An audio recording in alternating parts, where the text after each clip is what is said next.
¿Te gustaría conocer los principios que movieron a una persona a convertirse en uno de los mayores millonarios del mundo? ¿Cuáles son esos principios que ha aplicado, tanto en la vida como en el trabajo, y cómo le han servido para llegar a las más altas cotas, incluso después de haberse caído, incluso después de haberlo perdido todo? Hoy vamos con uno de los mejores libros, de los mayores libros, de los libros favoritos de casi todo el mundo, publicado muy recientemente y que se llama Principios, del señor Ray Dalio, que lo vemos aquí y ahora en Libros para Emprendedores. Sin más, ¡comenzamos!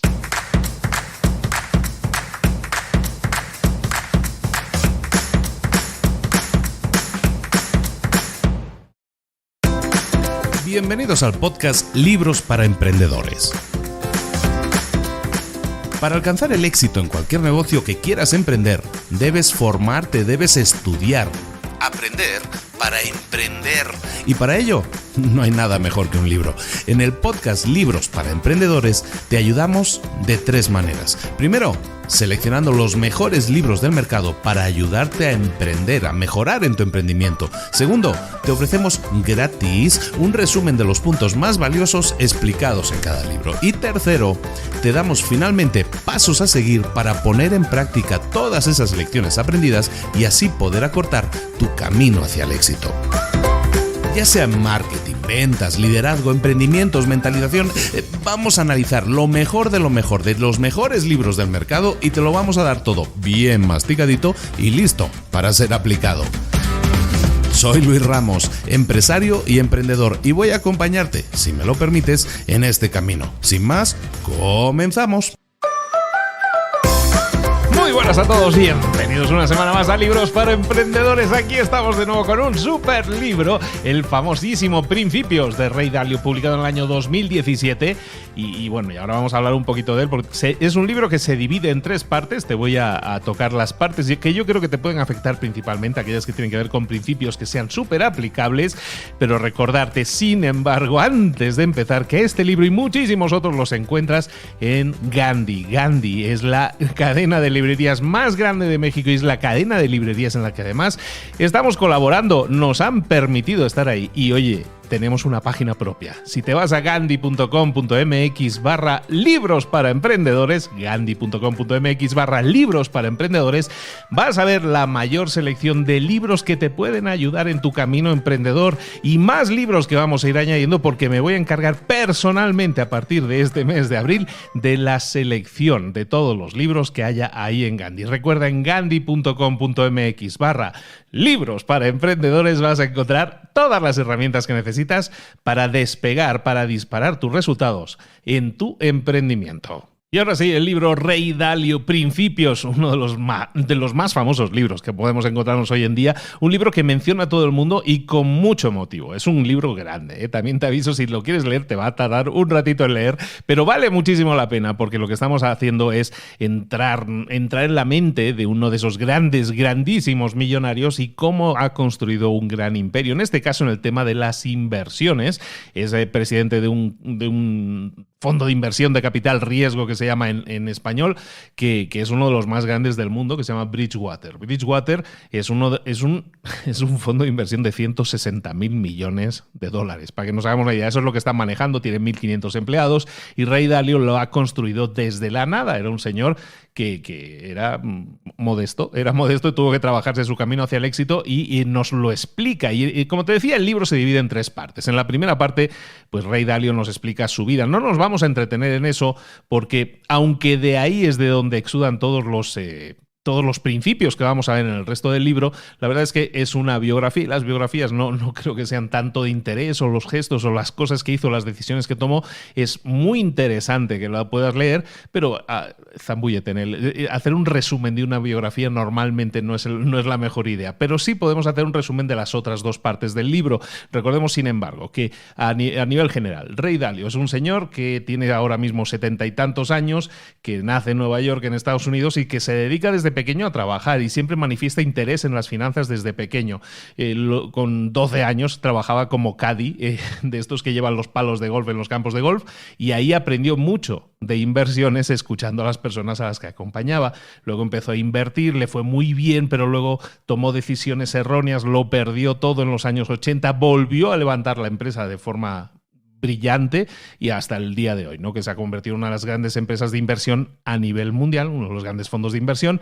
Pero Ray Dalio, y esto sí quería destacarlo, en los últimos años ha dicho, ahora me toca dar. Y eso es un bonito ejemplo de que hay muchas personas que, a pesar de haber alcanzado esas altas cotas, siempre tienen algo más que hacer en la vida, aparte de ganar dinero. Ray Dalio se apea de la empresa en este sentido hace ya prácticamente 10 años, que no es el CEO de esa empresa, y lo que hizo es dedicar ese tiempo más a su familia. En cuanto al dinero, pues ha dicho que el dinero yo lo voy a donar a causas filantrópicas, le voy a dejar a mi familia lo que va a necesitar y ya está. Y el resto, todo toda esa millonada, se la voy a dedicar a causas filantrópicas. Y por otro lado, entonces hemos hablado de su tiempo para su familia, de su dinero, causas filantrópicas, y sus principios, las cosas que le han llevado, las decisiones y lo que ha aprendido en ese camino, pues nos lo quiere legar a nosotros. Y de ahí el sentido del libro. Entonces tiene mucho sentido en esta persona que se ha dedicado en esta última década a dar, ¿no?, más tiempo a su familia, a los suyos, el dinero y también los principios que nos los comparte en este libro. Eso es un poco el resultado de toda esa primera parte del libro y el por qué nos vamos a zambullir en la forma de pensar de esta persona. Y como te digo, hay 3 partes en el libro. La primera, la biografía. La segunda es en la que vamos a ver los principios de la vida. Y en la tercera parte, los principios del trabajo. Pero también te adelanto una cosa, los principios de la vida son los mismos que los del trabajo, básicamente, pero adaptados a una estructura de una organización, ¿vale? Vámonos, por lo tanto, a empezar con los principios de la vida, principios para manejarnos más y mejor en la vida de Ray Dalio. Y los vamos a ver primero los principios de la vida en este episodio y la próxima semana en el segundo episodio. Es muy largo el libro, es complicado que lo podamos hacer todo en uno. La próxima semana hacemos los principios del trabajo en el siguiente episodio. Los principios de la vida de Ray Dalio, que como digo también son muy aplicables al trabajo, vas a ver por qué lo digo, son 6. Vamos a ver 6 pasos, entonces vamos a ir rapidito por ellos porque ahí, te digo, es un libro denso, voy a intentar hacerlo todo lo más resumidito y más claro posible. Entonces, dentro de principios de la vida de Ray Dalio, vamos a encontrarnos con estos 6 puntos que vamos a ver. El primero es el proceso de los 5 pasos. ¿Qué es el proceso de los 5 pasos? Es un proceso para conseguir lo que quieras en la vida. El proceso de los 5 pasos es como sigue. Paso 1, establecer metas claras y definidas. Paso 2, identificar los problemas y no tolerarlos. Paso 3, diagnosticar cuáles son los problemas y encontrar la causa raíz que los ha originado.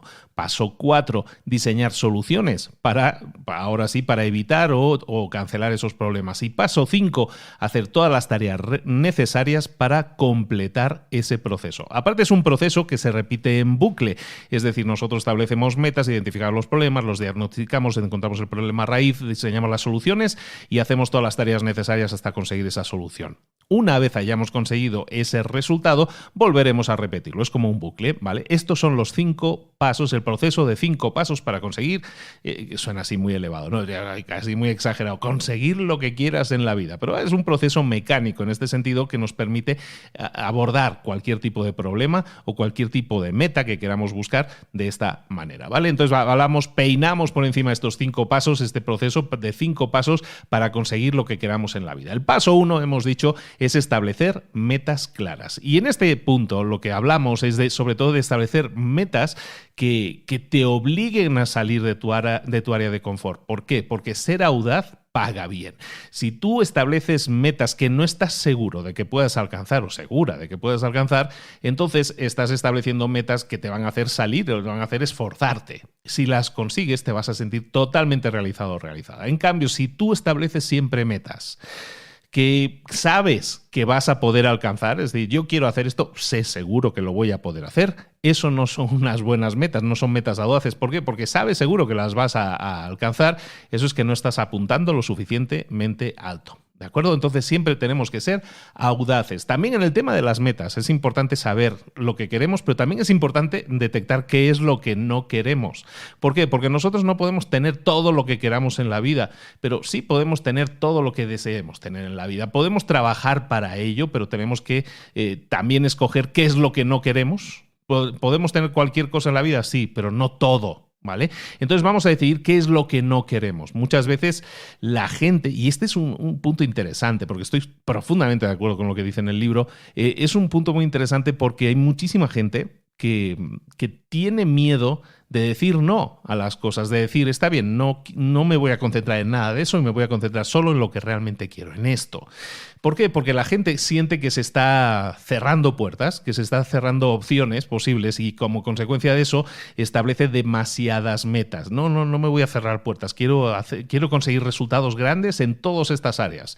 Y eso hace que no podamos hacerlo, porque perdemos enfoque al tener solo tantas metas, nuestro esfuerzo se tiene que repartir, ¿vale? Entonces vamos a buscar siempre cuáles son las mejores alternativas para nosotros y vamos a aprender también a decir que no, ¿vale? Entonces el proceso 1 que estamos hablando es el de establecer metas claras en este proceso de 5 pasos. El paso 2 es identificar los problemas y no tolerarlos. Otro punto importantísimo, y es que tiene muchísimo que ver con nuestro ego, ¿no? Porque cuando nosotros hacemos cosas, normalmente nos vamos a equivocar y vamos a tener resultados negativos y eso hace que nos sintamos mal. Por eso mucha gente se pone metas asequibles, ¿no? Para no sentirse mal si fracasa, porque sabe seguro que lo va a conseguir, ¿vale? Entonces, siempre que nosotros tenemos problemas o enfrentamos problemas, eso es doloroso. Nuestro ego se resiente. Necesitamos tener certidumbre, estar tranquilos y reconocer que tenemos un problema nos duele, nos cuesta. Reconocer que tenemos una debilidad nos cuesta reconocerlo. Entonces ahí hay un problema de ego que tenemos que empezar a superar. Cuando nosotros hablamos en este punto de identificar los problemas, entonces tenemos que eliminar cualquier duda, saber lo que está sucediendo siempre y reconocer los problemas. Eso nos va a permitir saber que hemos definido metas en el punto anterior y saber que las vamos a alcanzar. ¿Por qué? Porque cuando nosotros detectamos esas debilidades, esos problemas, entonces nos concentramos automáticamente en encontrar soluciones. Vamos a buscar soluciones a esos problemas. Entonces, si tú quieres conseguir grandes cosas en la vida, lo que decíamos, tenemos que salir de nuestra área de confort, tenemos que salirnos, empujarnos un poco para salir fuera de nuestros límites y eso va a significar siempre que vamos a cometer errores, vamos a fracasar mucho y nos va a doler mucho. Pero lo más importante es reconocer nuestras debilidades y esos errores nos van a permitir señalar cuáles son nuestras debilidades. Y cuando nosotros conocemos nuestras debilidades, ¿qué sucede? Que entonces podemos trabajar para corregirlas, para compensarlas. La gente que no tiene éxito no hace nada de esto. La gente que no tiene éxito se limita a ir en piloto automático por la vida. En cambio, si nosotros buscamos salirnos desde el área de confort y fracasar y no acertar muchas veces, pero establecemos que eso está señalando cosas en las que no somos buenos, está señalando nuestras debilidades, eso nos permite trabajar, por lo tanto, para corregirlas. Entonces tenemos que reconocer los problemas, ¿vale? Tenemos que ver la vida, si lo quieres ver así, como un juego en el que pues a veces tenemos que ir chutando y a veces entra la pelota y a veces no entra, a veces hay gol y a veces no hay gol. Reconocer nuestros problemas, sin embargo, ojo a esto, no significa rendirnos a ellos, no significa, ay, tengo un problema, está bien, dejo de hacer lo que estoy haciendo. No se trata de rendirse, se trata de buscar formas para atacarlos, para intentar detectarlos perfectamente y saber, vale, ha aparecido este muro aquí delante, tengo que ver si lo salto, si hago un agujero por debajo o si lo rodeo. Pero en definitiva, tengo que buscar soluciones, ¿vale? Entonces tenemos que buscar los problemas para entonces trabajar en esas soluciones. ¿Por qué? Porque todo problema no atendido se va a convertir en un problema más grande. ¿Os acordáis de la pelota de piedra aquella gigante que perseguía a Indiana Jones? Así van a ser los problemas. Así de grandes van a ser los problemas si tú no haces nada. Entonces recuerda siempre, detecta los problemas y hazte completamente responsable de ellos. Cada fracaso, cada fallo, cada error, cada problema es tu fallo, problema personal, es tuyo. Eso significa que a lo mejor no has sido lo suficientemente creativo o flexible o determinado para conseguir o para hacer lo que se necesitaba hacer. Entonces, lo que vas a tener que hacer es buscar un mejor camino, pero primero vamos a aceptar que ese fracaso es nuestro. Y una vez lo identificamos, vamos a tener cero tolerancia a esos problemas. Vamos a ocuparnos de resolverlos, ¿vale? Esto es lo que vemos en el punto 2 de estos 5 pasos del proceso. El punto 3 era diagnosticar los problemas y encontrar las causas raíces, ¿vale? Ya hemos hablado, tenemos un problema, lo hemos asumido, ¿no? En el punto 2. Ahora vamos a buscar las causas raíz, de dónde viene ese problema. Y esto es fundamental, porque muchas veces nos centramos en tratar el síntoma, pero no el problema, que es muy diferente. Entonces, siempre que nosotros nos ocupamos del síntoma, normalmente van a seguir apareciendo síntomas. Tenemos que buscar cuál es la causa raíz de ese síntoma, cuál es el problema de raíz, para entonces aproximarnos a una solución que nos permita trabajar correctamente con él. ¿Y cómo buscamos las causas raíces? Pues como casi todas las cosas en la vida que no sabemos, a través de preguntas. Tenemos que hacernos preguntas. ¿Cuáles son esas preguntas que nos van a permitir diagnosticar ese problema, intentar encontrar el problema de base? Bueno, pues hay una serie de preguntas que te puedes hacer para intentar encontrar ese problema, como por ejemplo, ¿por qué las cosas no han funcionado como deberían? ¿Por qué las cosas no han salido como deberían? Preguntarte por qué 5 veces, en este caso, nos va a llevar probablemente a llegar a las causas raíz, porque te permite profundizar en capas de ir entendiéndolo. Y hacerte preguntas del por qué 5 veces es algo tan simple como decirte, pues, oye, ¿por qué me siento cansado en el trabajo? Pues porque no he dormido bien. Oye, ¿y por qué no he dormido bien? Por la razón que sea, ¿sabes qué? Porque comí mucho o porque cené muy pesado, ¿vale? ¿Por qué cené muy pesado? Porque me estoy acostumbrando a comer demasiado en las noches y tendría que corregirlo. Bueno, como veis, haciéndonos por qué, a lo mejor si nos quedamos en el síntoma de que no estoy rindiendo como debería en el trabajo, a lo mejor en vez de buscar hacer cambios en el trabajo, lo que debería hacer es buscar el problema de raíz hasta encontrar cuál es y corregirlo. ¿Vale? Ese es un ejemplo tonto en ese sentido, pero nos puede servir para entender cómo diagnosticar los problemas con los de los 5 porqués, que es algo que ya hemos visto en algún otro libro, no es algo original de este, pero es algo que esta persona utiliza muchísimo, ¿vale? Y luego, siempre que nosotros busquemos encontrar un problema, una raíz del problema que tenemos, vamos a intentar también hablar con otras personas que nos puedan dar visiones objetivas porque lo han vivido, porque lo han experimentado, lo que solemos llamar mentores. Vamos a buscar a personas con las que podamos contrastar lo que nos está sucediendo y que esas personas desde fuera, con su óptica, también nos permitan ver o señalar los puntos en los que nos estamos equivocando. ¿De acuerdo? Muchas veces, la mayoría de las veces en la vida, los problemas que tenemos provienen de hábitos personales malos. Y eso es muy importante también reconocerlo, porque decíamos que si nosotros asumimos que los problemas siempre van a ser nuestros, igual que nosotros somos la causa, también podemos ser la solución. Si nos dicen que probablemente este problema que tienes viene de algún mal hábito, empieza a profundizar, empieza a hacerte esos porqués y a lo mejor sí te das cuenta de que efectivamente es un mal hábito, lo que decía antes en el ejemplo, es que como por la noche y antes de irme a dormir y eso no es bueno porque me afecta el sueño.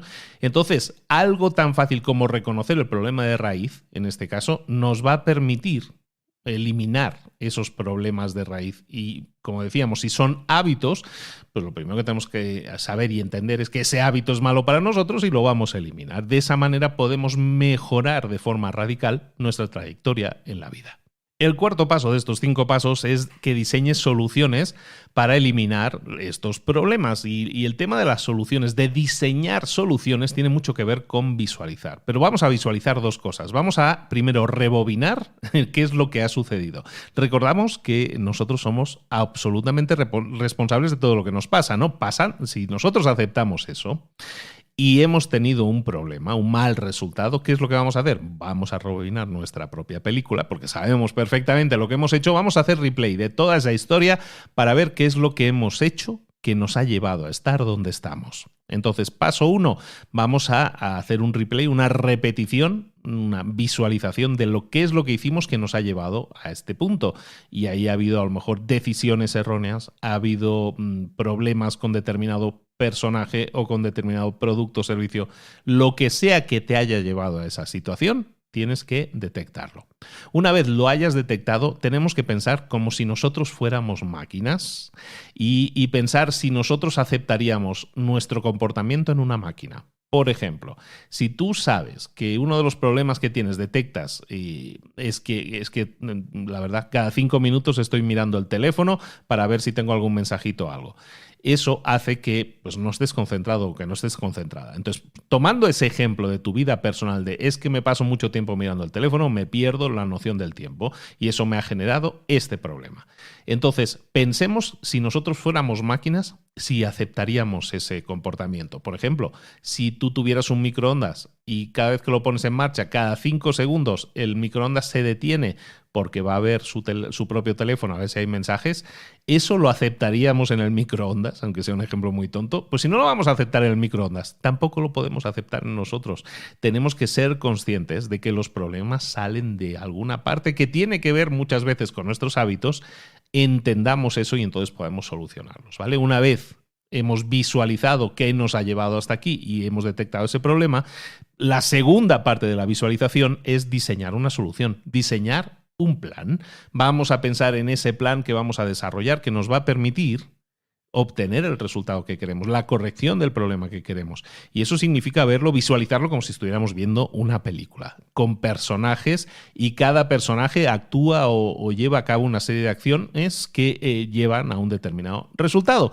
Entonces, en este punto 4 de diseño de soluciones, primer punto, vamos a rebobinar nuestra situación, nuestros movimientos, nuestras decisiones que nos ha llevado al punto en que estamos y segundo, vamos a visualizar, en este caso hacia el futuro, qué es lo que queremos que suceda, qué es lo que queremos que pase. Y esto nos va a permitir pasar de un plan muy genérico de quiero solucionar este problema a un plan mucho más específico de pues voy a tener que hacer esto, esto y esto. Y además necesitaré que Pepito haga esto, esto y esto. Es decir, voy a planificar, como decíamos, en esa película que me estoy montando en la cabeza, qué es lo que va a suceder o cómo quiero que sucedan, cómo se muevan las piezas y cómo encajen las piezas para corregir ese problema. Este era el paso 4. Y el paso 5 es hacer todas las tareas que se necesiten hasta completar. Y eso significa hasta librarnos del problema. En el punto anterior hemos hablado de que estábamos desarrollando ese plan, ¿no? Esos pasos a seguir. Una vez tenemos el plan, hay que pasar a la acción, como dice alguien por ahí. Hay que ejecutar. Necesitas ejecutarlo. Y para eso necesitas disciplina para actuar según el plan. Hay mucha gente que va por libre y que tiene un plan, pero dice, no, pero yo lo cambio sobre la marcha. No, vamos a intentar ser fieles a ese plan. Vamos a intentar tener la disciplina necesaria para actuar según ese plan. Y eso implica cosas tan importantes como buenos hábitos en el trabajo, priorización en las tareas y eliminación de tu lista de tareas de todas las cosas que vayas completando. Que no es nada complicado lo que estamos diciendo, pero tenemos que ser constantes y disciplinados. Vamos a ir midiendo el avance y eso nos va a permitir tener métricas. Las métricas no es otra cosa que una unidad de medida, la que nosotros queramos, que nos permita medir si estamos avanzando o no, si estamos más cerca de la meta o no. Entonces, un problema lo hemos diagnosticado, sí, lo tenemos que ejecutar, pero para eso tenemos que detectarlo, asumirlo, aceptarlo, pensar qué nos llevó a él, pensar la corrección y luego hacer todas las tareas necesarias para completarlo. Puede suceder que te falle, que te fracase ahí el tema de la motivación, que es algo muy habitual. Es que ya le he perdido las ganas a lo que estoy haciendo, es que ya no me apetece seguir haciendo lo que estoy haciendo. Entonces lo que vamos a hacer es siempre en estos casos recordar las metas que quieres conseguir y cómo el plan que has diseñado te va a ayudar a conseguir esas metas. Estás visualizando de nuevo cuando nos falte motivación, es porque a lo mejor estamos tan centrados en la tarea que estamos haciendo que nos aburre, que no nos gusta, que lo que sea, que tenemos que ahora sí tener una vista de pájaro un poco más desde arriba para recordar para qué lo estamos haciendo, qué queremos conseguir, cuál es la meta que queremos conseguir y cómo el plan que hemos diseñado nos va a llevar a conseguir esa meta. Entonces repetimos un momento, el proceso de los 5 pasos para conseguir qué es lo que quieras conseguir en la vida es, primero, establecer metas claras. Segundo, identificar los problemas y no tolerarlos. Tercero, diagnosticar esos problemas para encontrar la causa raíz. 4, diseñar soluciones para eliminar esos problemas. Y 5, hacer todas las tareas necesarias para completar y así conseguir esa meta. Este proceso se tiene que hacer siempre en este orden. No me puedo saltar pasos, lo tengo que hacer en orden. Eso, punto 1. Y luego, muy importante, reconocer que te va a pasar que no somos buenos en todos los puntos. En estos 5 puntos no tenemos que ser buenos en todo. Y de nuevo, tenemos que aceptarlo. Tenemos que aceptar que hay cosas en las que no vamos a ser buenos y en el punto 3 seguramente es donde voy a fallar o en el punto 5 es donde voy a fallar. Bueno, entonces ser conscientes de esas debilidades no es malo. Sin embargo, el no hacer nada sí sería malo, ¿vale? Entonces detecta tus debilidades también en estos 5 pasos y diagnostica lo que necesitas, en este caso, que es a otra persona que te ayude. Vamos a compensar siempre nuestras debilidades buscando a personas que nos ayuden en aquello en lo que no somos tan buenos. No se llega solo, no se suele llegar solo a las metas, necesitamos seguir esos pasos. Ahora bien, como te decía, este es todavía el primer punto de los principios de la vida, el principio de los 5 pasos, el proceso de los 5 pasos.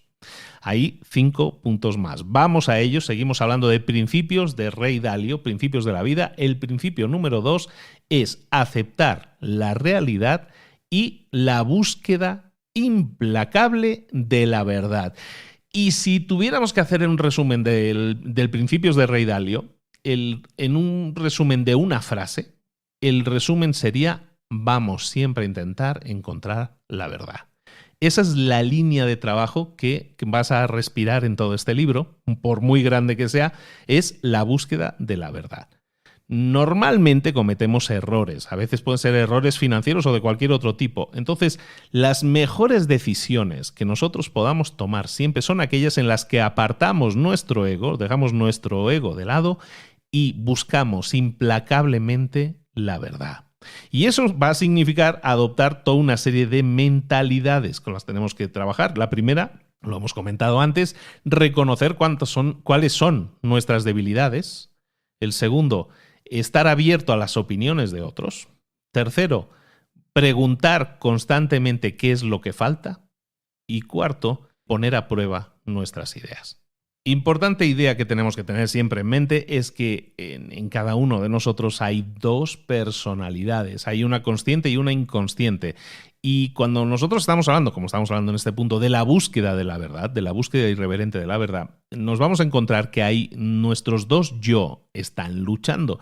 El yo subconsciente y el yo consciente. El yo subconsciente es aquel que nos permite actuar sin pensar, ¿no? El impetuoso que dice, pues yo creo que esto es lo que hay que hacer, ¿no? El que no es racional. Y luego tenemos por otra parte el de alto nivel, el lógico, el consciente. Y esta persona es una persona más analítica. Estas 2 personas eres tú en los 2 casos, pero tenemos que buscar entender cómo nosotros reaccionamos a las cosas y entender también que una decisión tiene que ser lo más racional posible. Evidentemente puede partir de una idea inspiradora que venga de nuestro subconsciente, pero tenemos que darle prioridad siempre a nuestro yo consciente para que podamos tomar decisiones realistas basadas en los datos que tenemos, ¿vale? Entonces, partiendo de esta base, decíamos, vamos a abrazar nuestros errores. Y es que los errores suceden constantemente, siempre hay errores sucediendo y tenemos que, como estábamos comentando en un punto anterior, tenemos que reconocerlos, aprender de ellos, no cubrirlos, no taparlos para que nadie los encuentre y de esa manera se conviertan en peores problemas.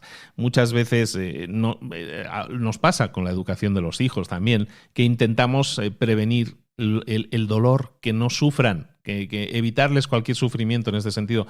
Y eso no es tan importante como enseñarles a reconocer que han cometido errores y que pueden sobrellevarlos, que pueden aprender de ellos. Muchas veces los sobreprotegemos para evitar que cometan errores y ahí está el problema. El dolor está bien. Es simplemente un recordatorio, el dolor es un recordatorio de que ahí hay algo que tenemos que aprender. Entonces piensa siempre que cada vez que sientas dolor o molestia en algo, ahí hay una lección que tienes que escarbar o que tienes que aprender y que te tienes que anotar. Básicamente, siempre que haya dolor, si no haces nada, pues evidentemente vas a tratar de evitar el dolor. Es un tema ya de protección, ¿no? De autoprotección. Pero si nosotros nos entrenamos para saber que cada vez que sentimos dolor por algo y a ese dolor le sumamos reflexión, Es decir, he padecido un problema y me duele haber cometido ese problema, pero reflexiono sobre él, ahí hay avance. Dolor más reflexión es igual a avance, que es una de las fórmulas que aparecen en el libro. Entonces reflexiona siempre sobre el dolor que estás sintiendo en este momento, porque si lo evitas no vas a aprender. Está bien que tengamos dolor sobre algo, no me estoy refiriendo, supongo que lo entiendes, no al dolor físico, sino al dolor muchas veces mental que sentimos de decir, ay, he fallado, no ha salido como yo pensaba. Bueno, si eso te duele, si eso te molesta, está bien, quiere decir que estás invirtiendo tu yo en lo que estás haciendo. Pero si ha habido un error, vamos a detectarlo, vamos a reflexionar en vez de evitarlo. De esa manera, el dolor te va a hacer más fuerte y el dolor va a ser el dedo que señale a dónde tenemos que estar investigando para que ese dolor, pues evitarlo la mayoría de las veces. ¿De acuerdo? Entonces tenemos que tratar siempre cada error, cada problema como un rompecabezas